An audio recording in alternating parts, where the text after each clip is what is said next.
আসসালামু আলাইকুম প্রাণপ্রিয় বন্ধুগণ। এই যে একটা জিনিস তাহা হচ্ছে মিনি এসি, এয়ার কুলার। ছোট্ট একটা এসি, এটা রুমের ভিতরে চলতে থাকবে। উপরে পাঙ্খা আছে, পাঙ্খা দিয়ে এটা বাতাস ঠান্ডা থাকবে।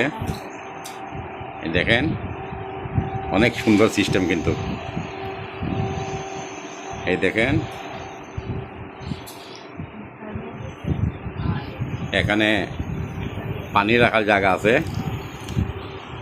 এই দেখেন বরফের পানি দিলে রুম যখন তখন ঠান্ডা হয়ে যায়। সব সিস্টেম ঠিকই আছে, বড় এসির মতোই পুরা সিস্টেম। এদের কুয়াশার মতো পানিও বাইর হয়। ধন্যবাদ সবাইকে, আল্লাহ হাফিজ।